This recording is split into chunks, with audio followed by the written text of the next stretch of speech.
Assalamualaikum warahmatullahi wabarakatuh. Pada kesempatan kali ini, saya Eka Ariza Fitriani dari kelas Psikologi 1D akan memaparkan tugas akhir semester untuk mata kuliah Psikologi Perkembangan. Topik yang saya angkat adalah sebuah studi kasus berjudul Kesal Utang Joki Mobile Legends Tak Dibayar Jadi Sambas Bunuh Temannya. Melalui pembahasan ini, saya akan mencoba menganalisis kasus tersebut dari sudut pandang psikologi perkembangan. Semoga dari penjelasan ini dapat memberikan gambaran yang bermanfaat bagi kita semua. Berita ini mengangkat kasus tragis di Sambas, di mana seorang anak membunuh temannya karena kesal utang jasa joki Mobile Legends tidak dibayar. Peristiwa ini menunjukkan dampak serius konflik kecil dalam dunia game online yang berujung pada tindak kriminal. Kasus ini terjadi di Sambas, sebuah wilayah di Kalimantan Barat. Lokasi ini menjadi pusat perhatian karena melibatkan pelaku dan korban yang masih sangat muda. Pelaku adalah seorang anak laki-laki yang berusia 13 tahun. Usianya yang masih di bawah umur menyoroti pentingnya perhatian pada kondisi psikologi dan lingkungan sosial remaja. Korban adalah teman bermain dari pelaku yang menunjukkan bahwa hubungan mereka sebelumnya cukup dekat. Hal ini mencerminkan bahwa konflik ini muncul di lingkungan sosial yang akrab. Motif utama dari kasus ini adalah perselisihan yang dipicu oleh game online. Game online yang sering menjadi sarana hiburan dalam konteks ini menjadi pemicu konflik yang berujung pada tindakan kekerasan. Hal ini menggarisbawahi perlunya edukasi tentang pengolahan emosi dan dampak negatif dari perselisihan di dunia maya. Kronologi kejadian. Awal permasalahan. Kejadian ini bermula dari perselisihan saat bermain game online. Konflik yang muncul mungkin disebabkan oleh perbedaan pendapat, persaingan, atau tindakan yang dianggap merugikan salah satu pihak dalam permainan. Hal ini menjadi pemicu utama dari rangkaian peristiwa berikutnya. Selanjutnya yaitu tindakan pelaku. Setelah terjadi perselisihan, pelaku membawa korban ke area yang sepi. Di tempat tersebut, pelaku menyerang korban dengan kekerasan hingga menyebabkan kematian. Tindakan ini menunjukkan adanya ketidaksanggupan pelaku untuk mengendalikan emosi, yang kemudian berujung dengan tindakan yang fatal. Yang terakhir yaitu penemuan korban. Mayat korban ditemukan di lokasi kejadian oleh warga yang kemudian melaporkannya ke pihak berwenang.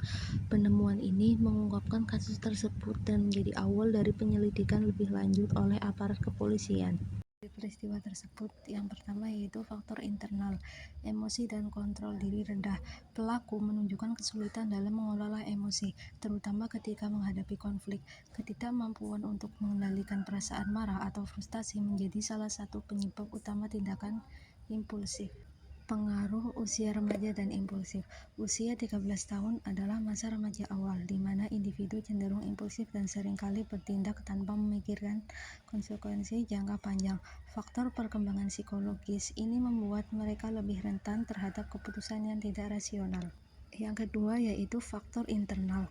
Pengaruh game online terhadap perilaku agresif. Game online, terutama yang mengandung elemen kompetitif atau kekerasan, dapat mempengaruhi perilaku anak.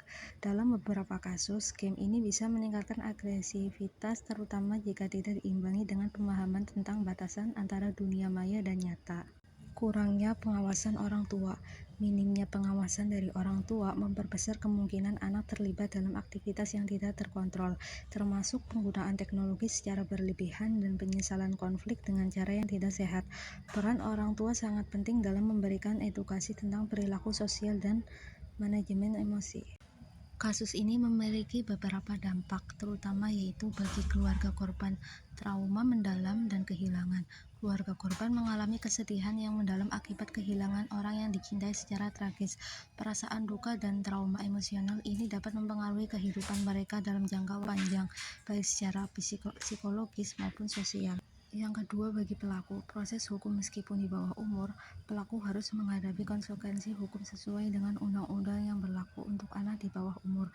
Proses hukum ini dapat mencakup rehabilitasi atau penanganan khusus, tetapi tetap memberikan tekanan besar bagi pelaku yang masih sangat muda. Risiko masa depan terganggu.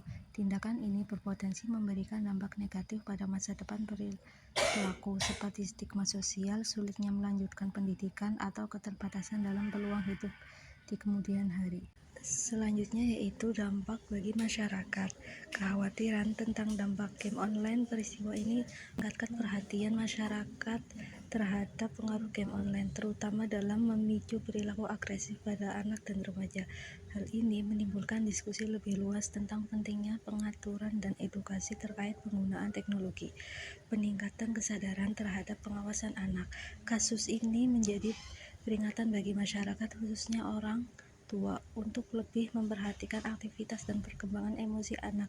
Kesadaran ini mendorong upaya protektif agar kejadian serupa tidak terulang. Selanjutnya yaitu menganalisis dan pelajaran yang dapat kita ambil dari informasi ini. Yang pertama, pentingnya edukasi emosi dan kontrol diri pada anak-anak. Perlu ajarkan bagaimana mengenali, mengelola, dan mengekspresikan emosi mereka secara sehat.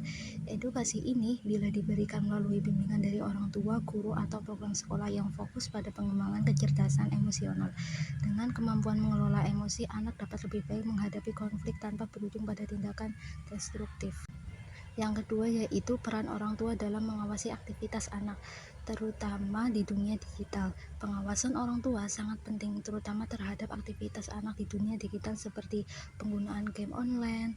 Orang tua perlu memastikan anak menggunakan secara sehat, membatasi waktu bermain game, dan mengedukasi mereka tentang dampak dari perilaku di dunia maya.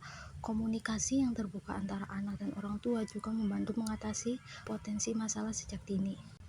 Dan yang ketiga yaitu regulasi yang lebih baik ketat terhadap konten game anak-anak. Regulasi pemerintah dan penyedia platform diperlukan untuk memastikan bahwa konten game sesuai dengan usia anak-anak.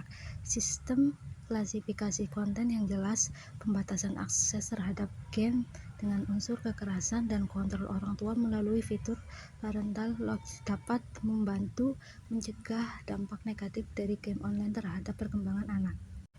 Selanjutnya yaitu solusi dan rekomendasi. Yang pertama, untuk orang tua, aktif mendampingi anak saat bermain game.